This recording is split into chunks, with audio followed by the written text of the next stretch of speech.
എല്ലാവരും പഠിച്ചുകൊണ്ടിരിക്കുകയായിരിക്കും. അപ്പൊ നമ്മുടെ മലയാളം സെക്കൻഡിലെ രണ്ടാമത്തെ യൂണിറ്റ് ആയിട്ടുള്ള ഏകോദര സഹോദരർ നാം എന്ന് പറയുന്ന യൂണിറ്റ് നമ്മൾ വളരെ കുറച്ച് സമയം കൊണ്ട് അടിപൊളിയായിട്ട് പഠിക്കാൻ പോവാണ്. അപ്പൊ 3 പാഠഭാഗങ്ങൾ നമ്മൾ ഈ ഒരു ഒറ്റ വീഡിയോയിൽ സെറ്റ് ആക്കാൻ പോവാണ് മക്കളെ. അപ്പൊ നമ്മുടെ ആദ്യത്തെ പാഠഭാഗം ഏതായിരുന്നു? വിഷുക്കണി അല്ലേ. അപ്പോൾ ഈ ഒരു വിഷുക്കണി എന്ന് പറയുന്ന കവിത ആരെഴുതിയതാണ്? വൈലോപ്പിള്ളി ശ്രീധര മേനോന്റെ ആണ് അല്ലേ. അപ്പൊ വൈലോപ്പിള്ളി ശ്രീധര മേനോൻ എഴുതിയതാണ് വിഷുക്കണി എന്ന് പറയുന്ന കവിത. അത് ഏതിൽ നിന്ന് എടുത്തിട്ടുള്ള, ഏത് സമാഹാരത്തിൽ നിന്ന് എടുത്തിട്ടുള്ളതാണ്? വിട എന്ന കാവ്യ സമാഹാരത്തിലെയാണ് ഈ ഒരു വിഷുക്കണി എന്ന് പറയുന്ന കവിത.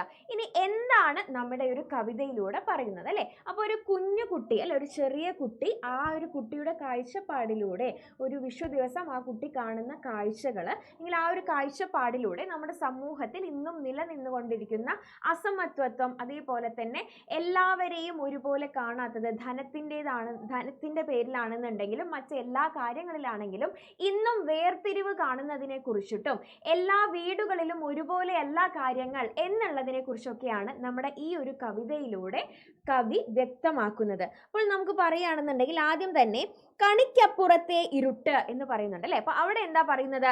വിഷുക്കണി കാണുന്നതിന് മുന്നേ നമ്മൾ കൺതുറക്കരുത് എന്ന് പറയും അല്ലെ. അപ്പോൾ വിഷുക്കണി കാണാനായിട്ട് കുട്ടി പോകുന്നതിനിടയിൽ കണ്ണ് തുറന്ന് നോക്കുകയാണ് അല്ലെ. അപ്പൊ തന്റെ തറവാട്ടിൽ വിഷുക്കണി കാണാനായിട്ട് പോകുന്നതിനിടയിൽ കണ്ണ് തുറന്ന് പുറത്തേക്ക് നോക്കുമ്പോൾ കുട്ടി എന്താ കാണുന്നത്?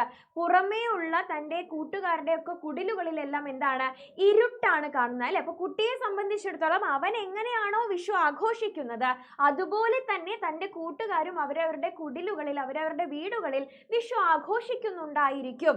അതേപോലെ തന്നെ വർണ്ണാഭമായി സന്തോഷമായി എല്ലാം അവരും കൊണ്ടാടുന്നുണ്ടായിരിക്കും എന്നാണ് അവൻ വിചാരിക്കുന്നത്. പക്ഷേ അവൻ കണ്ണു തുറന്ന് നോക്കുന്ന സമയത്ത് എന്തല്ല, അങ്ങനെയൊന്നും കാണുന്നില്ല അല്ലെ. അപ്പോൾ അസമത്വത്തിന്റെ ചിത്രമാണ് അവിടെ കാണുന്നത്.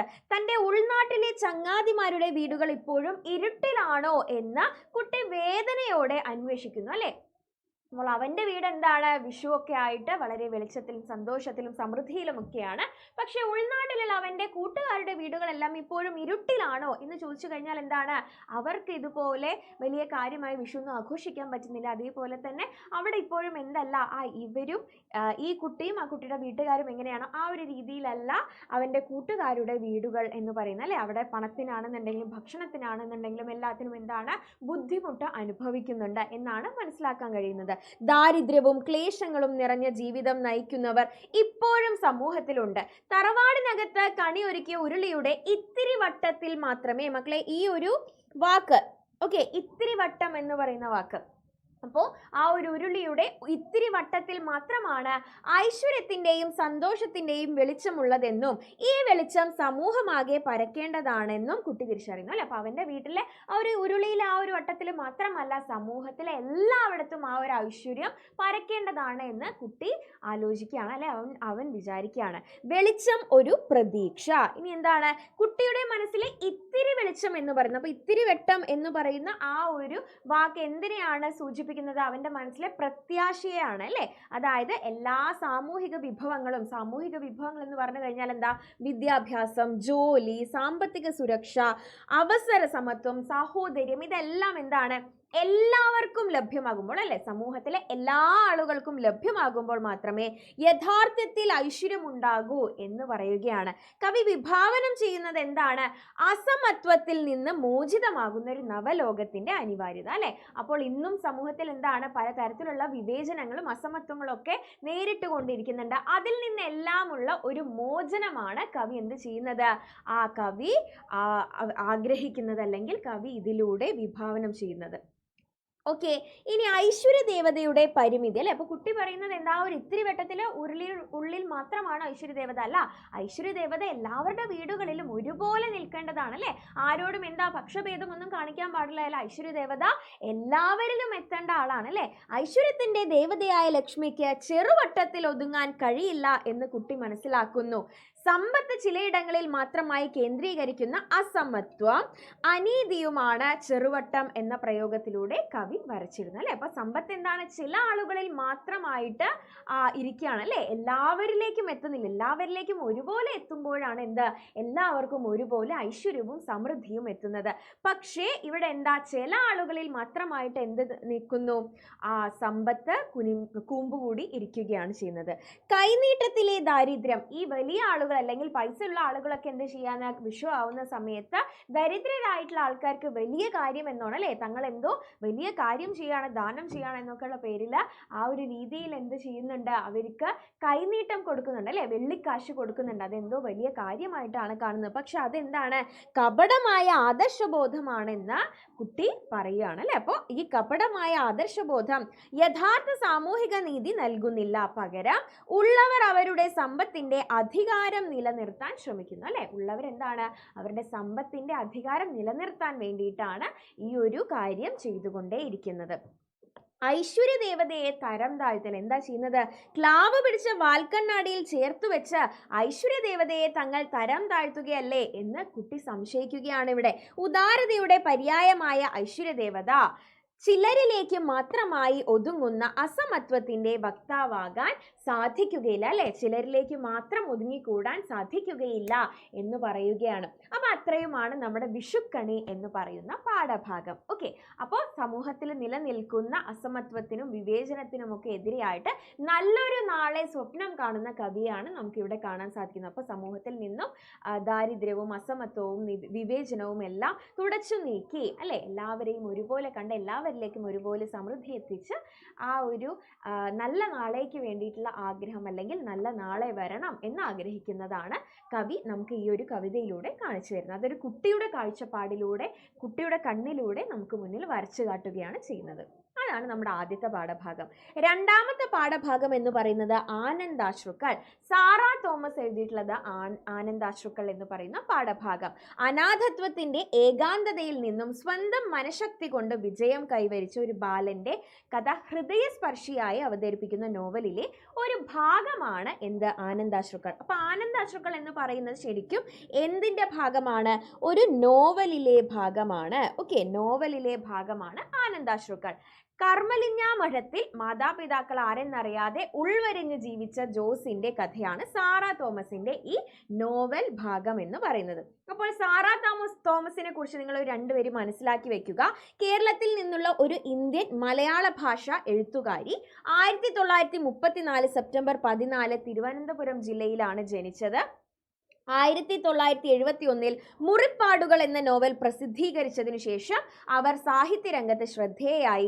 അവരുടെ നോവൽ നർമ്മദിപ്പുടവ 1979 കേരള സാഹിത്യ അക്കാദമി അവാർഡ് നേടി. ഓക്കെ, അപ്പോൾ കുറച്ച് കാര്യങ്ങളൊക്കെ നിങ്ങളൊന്ന് മനസ്സിലാക്കി വെക്കുക. അപ്പോൾ നമ്മുടെ പാഠഭാഗത്തിലേക്ക് കടക്കുമ്പോൾ അവിടെ എന്താണ്, ജോസ് എന്ന് പറയുന്ന ഒരു പാവം മിടുക്കനായിട്ടുള്ള ഒരു കുട്ടിയുണ്ട് അല്ലേ. അവൻ എന്താണ്, ചെറിയ പ്രായത്തിൽ തന്നെ മാതാപിതാക്കൾ ഉപേക്ഷിച്ച് അനാഥാലയത്തിൽ ഒറ്റയ്ക്കാണ് അവൻ വളർന്നു വന്നത്. അപ്പോൾ വളരെ മിടുക്കനായി നന്നായി പഠിക്കുന്ന ഒരു കുട്ടിയായിരുന്നു. പക്ഷെ അവനെ എപ്പോഴും വിഷമിപ്പിച്ചിരുന്ന കാര്യം എന്താണ്, മറ്റുള്ള തൻ്റെ കൂട്ടുകാരൊക്കെ അവരുടെ സ്വന്തം അച്ഛനോടും അമ്മയോടും ഒക്കെ കൂടെ സന്തോഷമായി കഴിയുന്നതും അവരുടെ കൂടെ പോകുന്നതും എല്ലാം കാണുമ്പോൾ ജോസിന് എന്തുണ്ടാവാറുണ്ട്, സങ്കടമാവാറുണ്ട് അല്ലേ. അപ്പൊ കാരണം എന്താണ്, അവന് മാത്രം അവനെ കൊണ്ടുവരാനോ അല്ലെങ്കിൽ അവൻ്റെ കൂടെ ഇരിക്കാനോ ഒന്നും അവൻ്റെ മാതാപിതാക്കൾ ആരും കൂടെയില്ല. അപ്പൊ അത് ആലോചിക്കുമ്പോൾ അവൻ എന്ത് ചെയ്യാറുണ്ട്, വിഷമം വരാറുണ്ട്.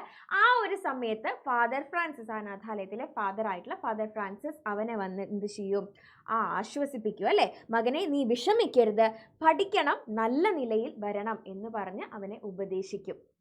അപ്പോൾ ഒരു ദിവസം ഇവൻ എന്ത് ചെയ്യാണ്, രാവിലെ തന്നെ അവന് കിട്ടിയിട്ടുള്ള പേപ്പറുമായിട്ട് അല്ലേ, മാർക്ക് ഷീറ്റുമായിട്ട് അവന് കിട്ടിയിട്ടുള്ള പരീക്ഷ കഴിഞ്ഞതിൻ്റെ പേപ്പറുമായിട്ട് ഫാദറിൻ്റെ അടുത്തേക്ക് വരികയാണ്. അപ്പോൾ അവന് നല്ല മാർക്ക് കിട്ടിയിട്ടുണ്ട് അല്ലേ, നല്ല മാർക്കോട് കൂടി അവൻ വിജയം കരസ്ഥമാക്കിയിട്ടുണ്ട്. അപ്പോൾ അത് കണ്ടിട്ട് ഫാദറിന് വളരെയധികം എന്താവുകയാണ്, സന്തോഷമാവുകയാണ്. എന്നിട്ട് പറയുകയാണ്, അതിനുശേഷം അവൻ്റെ മനസ്സിലുണ്ടായിരിക്കുന്നത് എന്തായിരിക്കും, ബാക്കിയുള്ള കുട്ടികൾക്കൊക്കെ അവരെ ഇനിയും തുടർന്ന് പഠിപ്പിക്കാൻ അവരുടെ അച്ഛനും അമ്മയും ഒക്കെ ഉണ്ട്, പക്ഷെ താൻ അനാഥാലയത്തിലാണ് അല്ലേ. അപ്പോൾ തൻ്റെ തുടർ പഠനം എന്താവും എന്നൊക്കെയുള്ള ഒരു വ്യാകുലത അവന്റെ മനസ്സിൽ ഉണ്ടായിരുന്നിരിക്കണം. പക്ഷേ ഫാദർ എന്താ പറയുന്നത്, ജോസെ, നീ നന്നായി വിജയിച്ചിരിക്കുന്നു, ഇനി നീ കോളേജിൽ പോയി പഠിക്കണം, ഇവിടെ കോളേജില്ല, ചങ്ങനാശ്ശേരിയിൽ നിന്നെ അയച്ചു പഠിപ്പിക്കാം.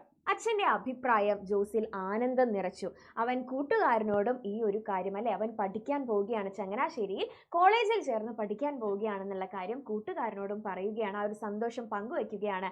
ആ ഒരു സന്തോഷം കേട്ടപ്പോൾ അവൻ്റെ കൂട്ടുകാരനും എന്താവുന്നു? വളരെയധികം സന്തോഷമാവുന്നു. അവരുടെ കണ്ണിൽ നിന്നും ആനന്ദത്തിൻ്റെ കണ്ണുനീർ വരുന്നു. ആ ആനന്ദത്തിൻ്റെ കണ്ണുനീരാണ് ആനന്ദാശ്രുക്കൾ.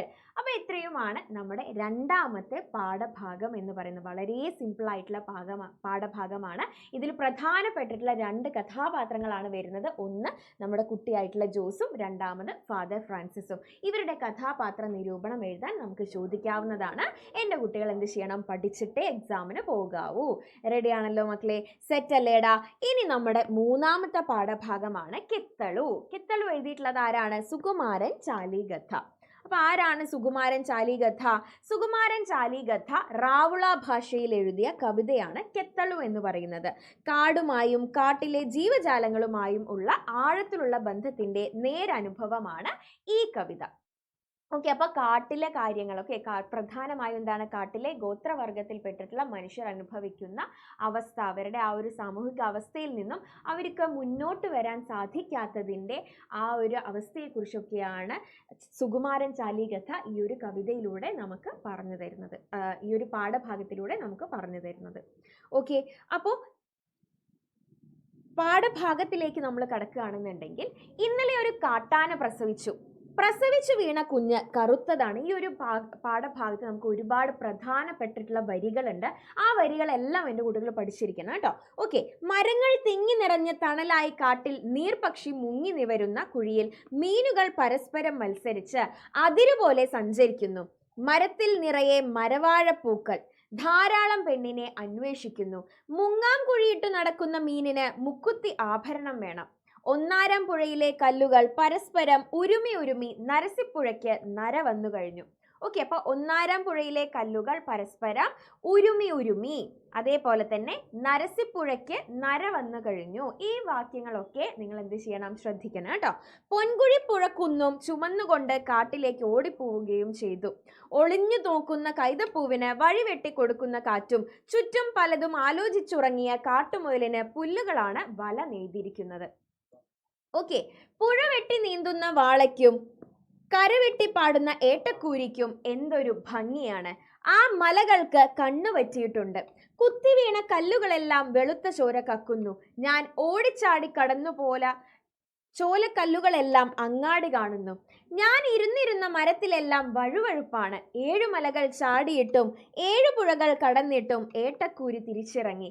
അവരുടെ പ്രസവകാലത്തും അവയ്ക്കൊന്നും രക്ഷയില്ല. അപ്പോൾ ഇവിടെ ഏട്ടക്കൂരി എന്ന് പറയുന്നത് ആർക്ക് വേണ്ടിയിട്ടാണ്? ഗോത്രവിഭാഗത്തിലെ മനുഷ്യർക്കുള്ള ഒരു പ്രതിബിംബമായിട്ട്, കാട്ടിൽ ജീവിക്കുന്ന ഗോത്രവിഭാഗങ്ങൾക്ക് അല്ലെങ്കിൽ ആദിവാസി ജനതയ്ക്ക് ഒരു പ്രതിബിംബമായിട്ടാണ് നമുക്ക് ഈ ഒരു പാഠഭാഗത്ത് ഏട്ടക്കൂരിയെ കൊടുത്തിട്ടുള്ളത്. അതായത് നമുക്ക് ആവശ്യത്തിൽ അല്ലെ, അവർ നല്ല രീതിക്ക് വിദ്യാഭ്യാസം, ജോലി, സാമ്പത്തിക സ്ഥിതി, ആരോഗ്യം എല്ലാം നേടിയിട്ടും അവരുടെ ആ ഒരു ചുറ്റുപാടിൽ നിന്ന് അല്ലെങ്കിൽ അവരുടെ ആ ഒരു ജീവിതാവസ്ഥയിൽ നിന്ന് അവർക്ക് എന്ത് ചെയ്യാൻ സാധിക്കുന്നില്ല എന്ന് പറയുകയാണ്. മുന്നോട്ടേക്ക് പോകാനായിട്ട്, അതിൽ നിന്ന് മുന്നോട്ടേക്ക് പോകാനായിട്ട് സാധിക്കുന്നില്ല എന്ന് പറയാണ് അല്ലെ. അപ്പോൾ 7 മലകൾ ചാടിയിട്ടും 7 പുഴകൾ ചാടിയിട്ടും ഏട്ടക്കൂരി തിരിച്ചിറങ്ങി എന്ന് പറയാണ് അല്ലെ. പ്രസവകാലത്ത് ഏട്ടക്കൂരി എന്ന് പറയുന്ന മത്സ്യം എന്ത് ചെയ്യാന്ന്? 7 മലകൾ ചാടി 7 പുഴകൾ ചാടി നീന്തി പോവുകയാണ് അല്ലെ. എന്നിട്ടും എന്താ? രക്ഷയില്ല എന്ന് കണ്ടുകൊണ്ട് തിരിച്ചു വരികയാണ്, അതിൻ്റെ വാസസ്ഥലത്തേക്ക് തിരിച്ചു വരികയാണ് ചെയ്യുന്നത്. അതേപോലെ തന്നെ ഗോത്രവർഗത്തിൽപ്പെട്ട അല്ലെങ്കിൽ ആദിവാസി വിഭാഗത്തിൽപ്പെട്ടിട്ടുള്ള ആളുകൾ വിദ്യാഭ്യാസം, ജോലി, ആരോഗ്യം ഇതെല്ലാം എല്ലാ കാര്യങ്ങളിലും മുൻപന്തിയിൽ എത്തിയിട്ടും അല്ലെങ്കിൽ നല്ല രീതിയിൽ എത്തിയിട്ടും അവർക്ക് എന്ത് ചെയ്യാൻ സാധിക്കുന്നില്ല? അവരുടെ ആ ഒരു ജീവിതാവസ്ഥയിൽ നിന്ന് മുന്നോട്ടേക്ക് എത്താനായിട്ട് സാധിക്കുന്നില്ല എന്നുള്ളൊരു കാര്യമാണ് നമ്മുടെ ഈ ഒരു പാഠഭാഗത്തിലൂടെ നമുക്ക് പറഞ്ഞു തരുന്നത്. അപ്പോൾ മക്കളെ, ഇത്രയും കാര്യങ്ങളാണ് നമുക്ക് ഈ ഒരു 3 പാഠഭാഗങ്ങളിലുമായിട്ട് നമ്മുടെ രണ്ടാമത്തെ യൂണിറ്റിൽ പഠിക്കാനായിട്ടുള്ളത്. അപ്പോൾ ഒരുപാട് പ്രധാനപ്പെട്ടിട്ടുള്ള വരികൾ നമുക്ക് ഈ ഒരു പാഠഭാഗത്തിലുണ്ട്. അതെല്ലാം നിങ്ങൾ നോട്ട് ചെയ്ത് വെക്കണം. വരികൾ തന്നിട്ടുള്ള ചോദ്യമായിരിക്കും ഈ ഒരു പാഠഭാഗത്തിൽ നിന്നും ചോദിക്കാൻ ഏറ്റവും കൂടുതൽ ചാൻസ് ഉള്ളത്. അപ്പോൾ എല്ലാം പഠിച്ചിട്ട് വേണം എൻ്റെ കുട്ടികൾ പോകാൻ. അപ്പോൾ ഇമ്പോർട്ടൻ്റ് ആയിട്ടുള്ള നമ്മുടെ പക്ക പ്രഡിക്ഷൻ ക്വസ്റ്റ്യൻസുമായിട്ട് നമ്മൾ ഇന്ന് രാത്രി കൃത്യം 7:30 ലൈവിൽ എത്തുന്നതാണ്. എൻ്റെ കുട്ടികൾ എല്ലാവരും കൃത്യം 7:30 ആകുമ്പോൾ നമ്മുടെ ലൈവിലേക്ക് എത്തുക.